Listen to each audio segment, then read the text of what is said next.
They call it the Empire State of the South, Georgia, a land where ancient civilizations built massive earthen pyramids 1,000 years before European contact, where one of America's most idealistic colonial experiments took place, where the plantation economy reached its brutal zenith, and where the modern civil rights movement would achieve some of its greatest victories.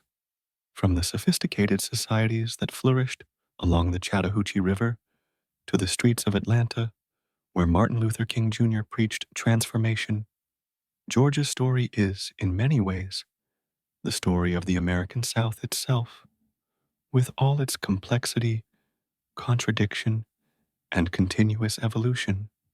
This is a state that was founded as a haven for debtors and a buffer against Spanish expansion, that became one of the wealthiest slave states in America, that was devastated by Sherman's march and rebuilt through Reconstruction, that enforced brutal segregation and then became a cradle of civil rights, that transformed from agricultural backwater to economic powerhouse in a single generation.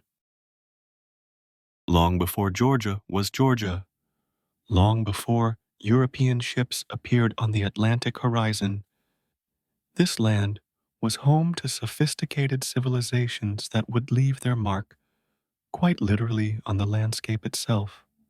The earliest humans arrived in what we now call Georgia at least 13,000 years ago, hunting megafauna in the waning days of the Ice Age.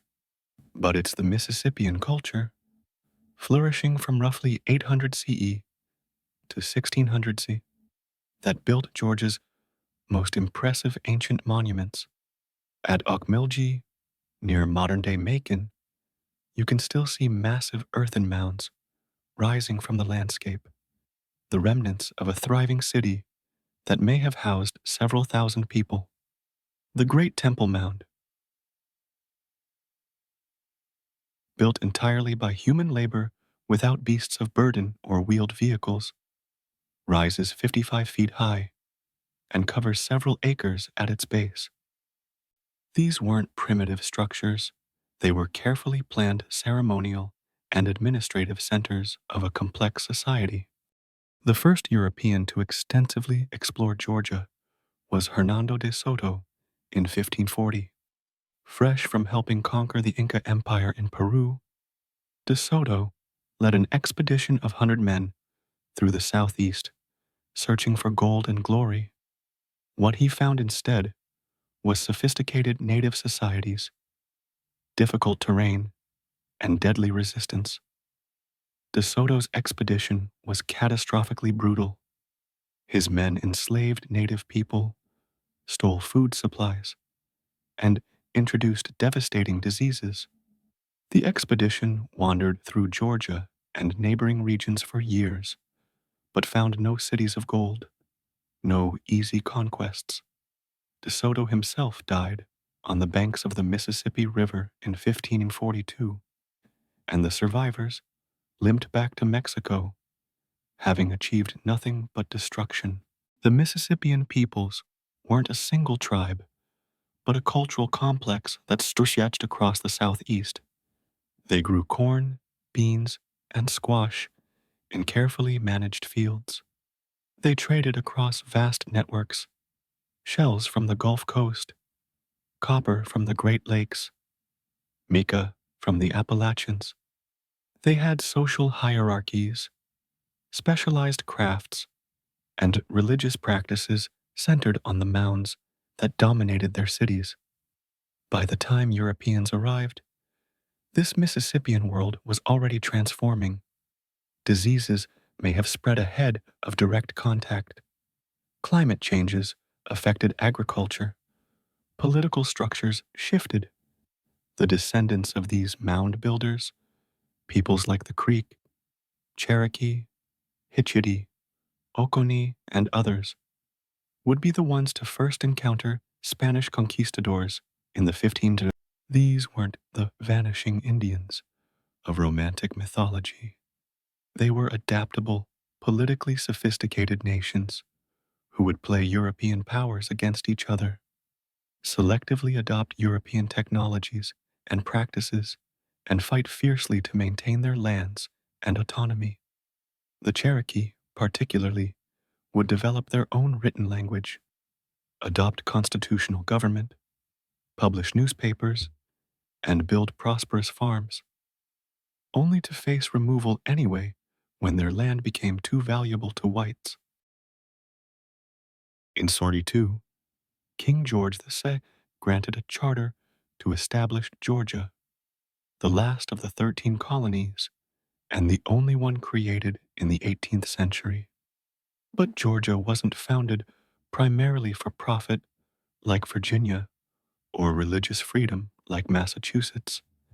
It had a unique dual purpose: provide a fresh start for England's worthy poor and create a military buffer between prosperous South Carolina and Spanish Florida. The driving force behind Georgia's creation was James Oglethorpe, a British parliamentarian and social reformer. Oglethorpe had investigated debtors' prisons in England and was horrified by what he found: people imprisoned indefinitely for debts they could never repay, families destroyed by poverty, human potential wasted. He envisioned Georgia as a chance for these people to rebuild their lives. Spain claimed the entire southeast, but couldn't effectively colonize it. They established missions along the Georgia coast. The Golden Isles became centers of Spanish missionary activity. But these missions were precarious outposts in territories still firmly controlled by native peoples. Disease, warfare, and resistance gradually undermined Spanish control. By the late 1600s, English colonists from the Carolinas were pushing south, and Spain's hold on Georgia was weakening. The stage was set for a different kind of colonial experiment: the invention of the cotton gin in 1793 by Eli Whitney. Ironically, while he was staying at a plantation near Savannah, transformed Georgia's economy overnight. Before the gin, removing seeds from cotton fiber was tedious handwork. After the gin, cotton became phenomenally profitable. Georgia's soil and climate proved ideal for cotton cultivation. The result was an explosive expansion of slavery. In 1790, Georgia had about 29 enslaved people. By 1860, that number had grown to 462,000, nearly half the state's total population. Georgia became one of the wealthiest states in America, and virtually all that wealth was built on forced labor. But here's the fascinating thing about early Georgia. Oglethorpe and his fellow trustees banned slavery. They also banned rum, limited land holdings to 50 acres, and prohibited Catholics. Georgia was meant to be a colony of small farmers, each working their own land, creating a society of rough equals. When the first colonists landed in 1733, Oglethorpe personally supervised the laying out of Savannah according to a carefully planned grid of squares and streets, a design so elegant that Savannah still uses it today, making the historic district one of the most beautiful urban spaces in America. Oglethorpe also pursued a remarkably enlightened Indian policy for his time. He negotiated a treaty with Tomochichi, the Miko, chief of the Yamacraw, paying for the land the colony would occupy. Tomochichi even traveled to England with Oglethorpe, where he was received by the royal family, an extraordinary moment of cultural exchange. But the idealistic vision quickly ran into hard reality. The prohibition on slavery put Georgia at a severe economic disadvantage compared to South Carolina, where rice plantations, worked by enslaved Africans, generated enormous wealth. Georgia's climate and terrain seemed unsuitable for the crops colonists knew. The 50-acre limit seemed arbitrary when South Carolina planters held thousands of acres. Colonists grumbled and then openly rebelled against the restrictions. They wanted to profit from slavery like their Carolina neighbors. They wanted larger land holdings. They smuggled rum despite the ban. The trustees, sitting in London, gradually lost control. In 1750, the ban on slavery was lifted. In 1752, Oglethorpe's grand experiment ended when the trustees returned the colony to royal control. Georgia would become a slave society after all, and one of the most profitable ones in North America. Georgia seceded from the Union on January 19th, 1861, joining the Confederate States of America. Over 120,000 Georgians would serve in Confederate armies. The state's factories produced supplies for the war effort, and its farms fed Confederate soldiers. Atlanta became a crucial industrial and transportation hub for the Confederacy. For 3 years, the war remained relatively distant from most of Georgia. Then came 1864. Union General William Tecumseh Sherman launched his Atlanta campaign in May 1860, fighting a series of bloody battles as he pushed toward the city. The fighting was savage. Battles like Kennesaw Mountain, Peachtree Creek, and Atlanta itself killed tens of thousands. On September 2nd, 1864, Confederate forces abandoned Atlanta, and Sherman's troops marched in. The plantation economy created a society of stark inequality. A small planter elite controlled vast estates, sometimes owning hundreds of enslaved people. These planters built grand mansions, sent their children to elite schools, and dominated Georgia's politics. Below them were smaller farmers, many owning a handful of enslaved people, aspiring to planter status. At the bottom were poor white farmers who owned no slaves but supported the system that kept black people enslaved. Their whiteness was their primary social asset. And then there were the enslaved people themselves. Hundreds of thousands of human beings treated as property, bought and sold, worked from dawn to dusk, subjected to violence and sexual exploitation, denied education, family stability, and basic human dignity. Yet they resisted in countless ways: sabotage, work slowdowns, running away, preserving African cultural practices, maintaining family bonds despite forced separations, and occasionally open rebellion. Georgia's economy became so dependent on slavery that any threat to the institution was seen as an existential threat to Georgia itself. When Abraham Lincoln was elected in 1860, on a platform opposing slavery's expansion, Georgia's leaders immediately began planning secession.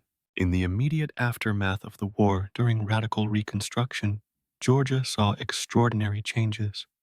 The 13th, 14th, and 15th Amendments abolished slavery, guaranteed citizenship and equal protection, and protected voting rights for black men. For a brief period, black Georgians voted, held political office, and exercised rights they'd never had before.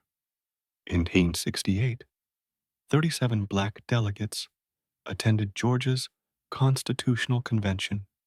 That same year, 32 black men were elected to the Georgia General Assembly, a remarkable achievement for men who had been legally enslaved just 3 years earlier. Churches, schools, and mutual aid societies sprang up in black communities across Georgia. The Freedmen's Bureau helped formerly enslaved people negotiate labor contracts, access education, and navigate the legal system. Sherman's capture of Atlanta was a turning point in the war. It revived Northern morale, helped ensure Lincoln's reelection, and demonstrated that the Confederacy could be defeated. But Sherman wasn't finished. On November 15th, 1864, Sherman began his infamous March to the Sea. His army of 60,000 men cut a swath 60 miles wide across Georgia from Atlanta to Savannah, destroying everything of military value and much that wasn't. Railroads were torn up, their rails heated and twisted around trees in Sherman's neckties. Plantations were burned. Livestock was confiscated or killed. Cotton gins and mills were destroyed. Sherman's stated strategy was total war, making Georgia howl by destroying its economic capacity to wage war. His army lived off the land, taking food from farms and plantations. Thousands of enslaved people fled to Union lines following Sherman's army to freedom. The march reached Savannah on December 21st, 1864. Sherman famously telegraphed Lincoln, presenting him with the city as a Christmas gift. The march had achieved its strategic goal. Georgia's economy lay in ruins. The myth of Confederate invincibility was shattered, and the war was effectively over. But the cost was staggering. Georgia had been devastated. Entire communities were destroyed. The plantation economy had collapsed. Hundreds of thousands of formerly enslaved people were suddenly free, but without resources, education, or land. Georgia would spend the next century struggling with the consequences. In the late 19th century, Southern boosters promoted a vision of a new South, industrialized, prosperous, moving beyond the plantation economy. Atlanta became the symbol of this vision. Atlanta had been burned by Sherman, but it rose from the ashes, quite literally. The city's unofficial motto became resurgence, Latin for rising again. It became a railroad hub, then a commercial center, then an industrial city. By 1900, Atlanta was the South's most dynamic city, though still thoroughly segregated and deeply unequal. But Reconstruction was brief and contested. White Georgians, particularly former Confederates, deeply resented what they saw as Northern occupation and black political power. Secret terrorist organizations like the Ku Klux Klan used violence and intimidation to suppress black voting and political participation. In 1968, black legislators were expelled from the Georgia General Assembly on spurious legal grounds. By 1871, Georgia had been redeemed. White Democrats had regained political control through a combination of violence, fraud, and legal maneuvering. Black political power was systematically dismantled. The promise of Reconstruction died, and Georgia entered the era of Jim Crow. The late 19th and early 20th centuries were brutal for black Georgians. A system of legal segregation created a racial caste system. Sharecropping and debt peonage trapped black farmers in cycles of poverty. Lynching was common.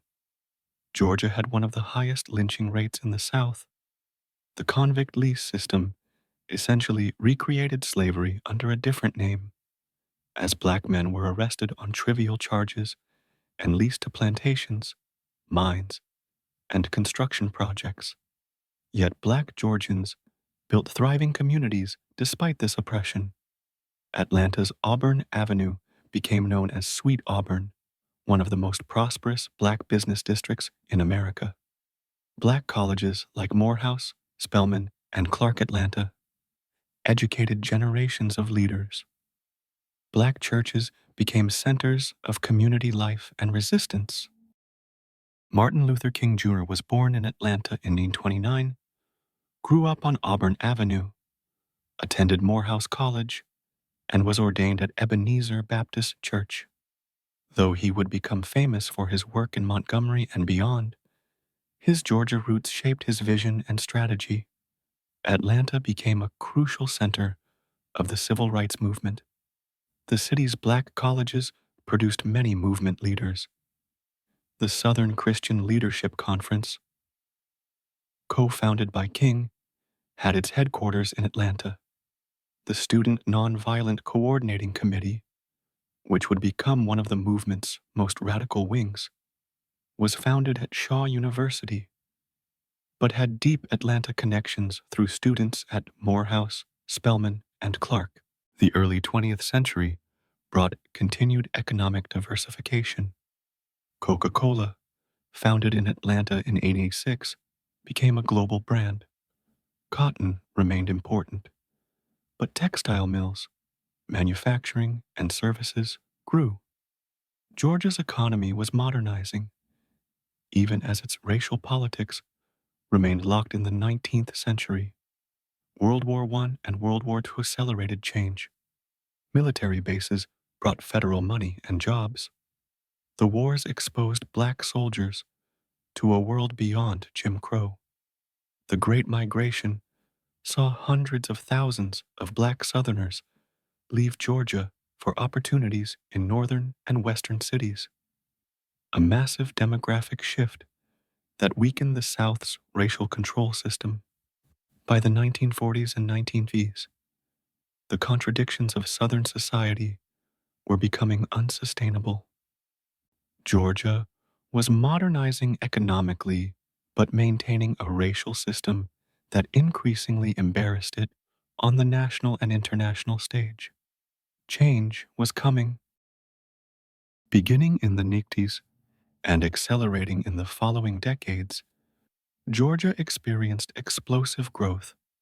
The state became part of the Sun Belt, the southern and western states that attracted businesses, residents, and investment away from the old industrial Midwest and Northeast. Why did businesses move to Georgia? Lower labor costs, right-to-work laws that limited unions, favorable tax policies, better weather, and improving infrastructure all played roles. Atlanta's Hartsfield-Jackson Airport became the world's busiest, making the city a hub for national and international commerce. Interstate highways connected Georgia to the broader economy. The movement in Georgia took many forms. In Atlanta, students from the city's black colleges organized sit-ins at segregated lunch counters beginning in 1960. In Albany, Georgia, a sustained campaign in 1961 to 62 challenged all forms of segregation, though it achieved limited immediate success. In Savannah, Atlanta, and other cities, boycotts, demonstrations, and legal challenges gradually dismantled Jim Crow. White resistance was fierce. Governor Lester Maddox, elected in 1960, had famously chased black customers from his restaurant with an axe handle. Georgia's political establishment resisted civil rights at every turn. Yet the movement persisted, and slowly, the walls of segregation crumbled. The Civil Rights Act of 1964 and Voting Rights Act of 1965 were federal laws, but they transformed Georgia. Segregation became illegal. Black voting, which had been suppressed through the poll taxes, literacy tests, and violence, was protected. Black political power began to reemerge for the first time since Reconstruction. In 1973, Maynard Jackson was elected mayor of Atlanta, the first black mayor of any major southern city. It was a watershed moment. Jackson expanded opportunities for black-owned businesses, transformed the city's airport, now named for him, and demonstrated that black political leadership could be effective and coalition building. Andrew Young, a King lieutenant, served in Congress and then as Atlanta's mayor. John Lewis, beaten at the Edmund Pettus Bridge in Selma, would represent Atlanta in Congress for over 3 decades. Georgia was being transformed, but the Civil Rights Revolution was neither simple nor complete. School integration met fierce resistance and white flight to suburbs. Economic inequality persisted even as legal segregation ended. And as we'll see, racial issues would continue to shape Georgia politics into the 21st century. For most of the 20th century after Reconstruction, Georgia was solidly Democratic, but this was the Democratic Party of segregation and states' rights. Beginning in the 1960s, as the National Democratic Party embraced civil rights, white Southern voters began shifting to the Republicans. By the 1990s and 2000s, Georgia had become reliably Republican in presidential elections. Conservative white voters, particularly in rural areas and suburbs, formed the backbone of the GOP coalition. The Republican Party controlled the governor's mansion and increasingly dominated the legislature. But demographic change was reshaping Georgia's politics. Metropolitan Atlanta was growing rapidly and becoming increasingly diverse. Young people, black voters, Asian Americans, and Latinos formed an emerging coalition. The suburbs, once Republican strongholds, were becoming politically competitive. Major corporations established headquarters or major operations in Atlanta: Delta Airlines, UPS, the Home Depot, Coca-Cola. Atlanta became home to more Fortune 500 companies than any southern city. The 1996 Summer Olympics showcased Atlanta to the world and accelerated development. Georgia's population exploded. In 1960, Georgia had 3.9 million people. By 2020, it had 10.7 million. Much of this growth came from migration, people moving from other states, and immigrants from around the world. Metropolitan Atlanta became one of the most diverse regions in America. This growth transformed Georgia's economy. Agriculture declined from 60% of the economy to less than 1%. Manufacturing grew and then declined as service industries took over. Technology, healthcare, entertainment, and logistics became major employers. Georgia was no longer primarily agricultural, it was a diversified, modern economy. But growth brought challenges. Suburban sprawl consumed farmland and forests. Traffic congestion became notorious. Income inequality grew. Schools struggled with rapid demographic change. And rural Georgia, left behind by the Sun Belt boom, faced population decline and economic stagnation. Modern Georgia is a state of profound contrasts. Atlanta is a gleaming metropolis with a skyline that wouldn't look out of place in any global city. But drive an hour in any direction, and you'll find small towns that have barely changed in decades, struggling with poverty, population loss, and lack of opportunities. Georgia is simultaneously part of the global economy, home to the world's busiest airport, major corporations, and a thriving film industry that's earned Atlanta the nickname Hollywood of the South, and still connected to its agricultural roots. Peaches, pecans, peanuts, and chickens remain major products. Jimmy Carter, Georgia's most famous political son after MLK, was literally a peanut farmer. In 2020, Georgia shocked the political world. Joe Biden won the state by fewer than 12,000 votes, the first Democratic presidential candidate to win Georgia since 1992. Then, in January 2021, Democrats won both U.S. Senate seats in runoff elections, giving them control of the Senate. These results reflected years of organizing by activists like Stacey Abrams, who had run for governor in 2018 and lost narrowly amid allegations of voter suppression. Her organization, Fair Fight Action, registered hundreds of thousands of new voters and challenged barriers to voting. Georgia had become a battleground state, purple rather than red or blue. Elections became contests between an increasingly diverse urban coalition and a rural conservative base. Issues of voting access, racial justice, and economic inequality remained contentious. The state also grappled with its Confederate legacy. Statues honoring Confederate leaders became flashpoints. Georgia's state flags, which had incorporated Confederate imagery, was changed in 2003 after years of controversy.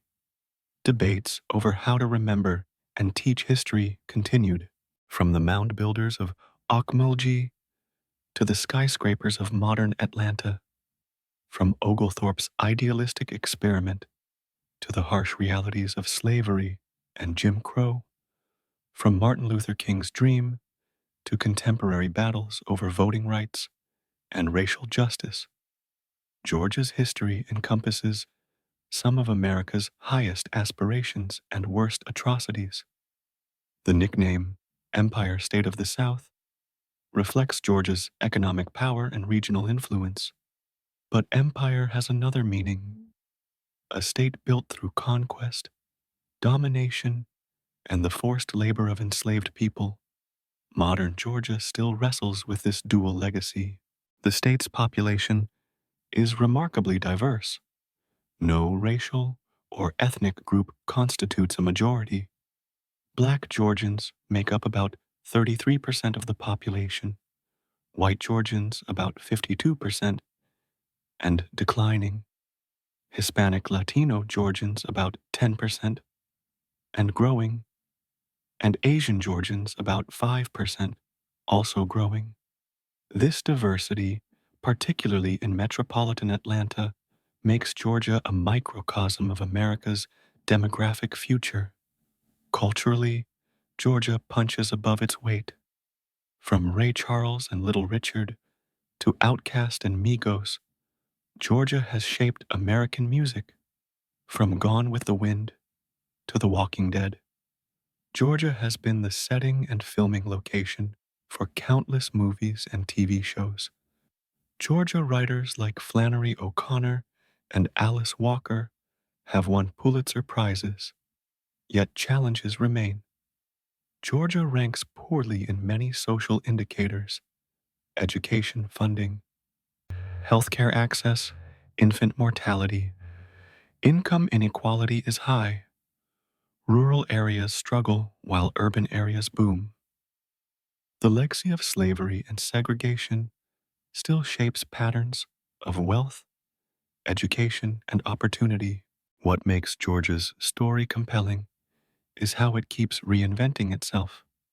It went from colony to cotton kingdom, from devastation to New South aspirations, from Jim Crow to civil rights leadership, from agricultural backwater to Sunbelt boom, from Republican stronghold to battleground state.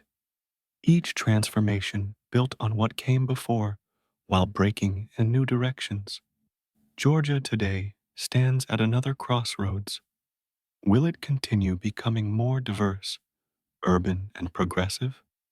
Or will the tensions between urban and rural, between growth and tradition, between past and future, lead to greater polarization? The answer will shape not just Georgia, but the broader American South.